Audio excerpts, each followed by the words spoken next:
महाआरोग्य शिबिरांतर्गत नेत्र शस्त्रक्रिया राष्ट्रवादी काँग्रेसच्या वतीने करण्यात आले। राष्ट्रवादी काँग्रेसच्या वतीने 16 रुग्णांवर मोतीबिंदू शस्त्रक्रिया करण्यात आलेत। बामनोली येथील स्वामी विवेकानंद हॉस्पिटल इथे या शस्त्रक्रिया पार पडलेत। हॉस्पिटलकडून पेशंटना मोफत चष्मे देण्यात आलेत। शस्त्रक्रिया हॉस्पिटलचे डॉक्टर राम लाडे यांच्या मार्गदर्शनाखाली झालेत। यावेळी माजी नगरसेवक शेडजी मोहिते, विनायक हेगडे, राजू कांबळे, अझहर सय्यद, आरोग्य सेलचे जिल्हा प्रमुख आयुब बारगीर तसेच पेशंटचे नातेवाईक उपस्थित होते। त्या रुग्णांना या ठिकाणी मिळते।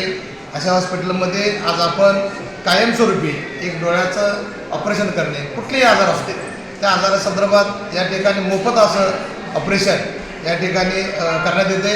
याचबरोबर या हॉस्पिटलमध्ये अद्ययावत अशी मशिनरी, ज्या मशिनरीचा खर्च कोट्यवधी रुपये आहे, अशी अद्यावधिक मशिनरी या ठिकाणी उपलब्ध आहे। त्यामुळे चांगल्या पद्धतीचं ऑपरेशन या ठिकाणी नक्कीच होणार आहे। त्यामुळे जास्तीत जास्त लोकांनी या ठिकाणी लाभ घ्या आणि जे काही आणि परत काही नातेवाईक रुग्ण असतील त्यांनी या हॉस्पिटलशी संपर्क साधून आमचे माजी नगरसेवक आणि ज्याला आरोग्य दूत असं म्हटलं जाते ते आयुब बारगीर यांच्या माध्यमातून या सांगली मरेज कुपवाडमध्ये प्रत्येक हॉस्पिटलमध्ये या योजनेचं काम ते अहोरात्र करत आहेत।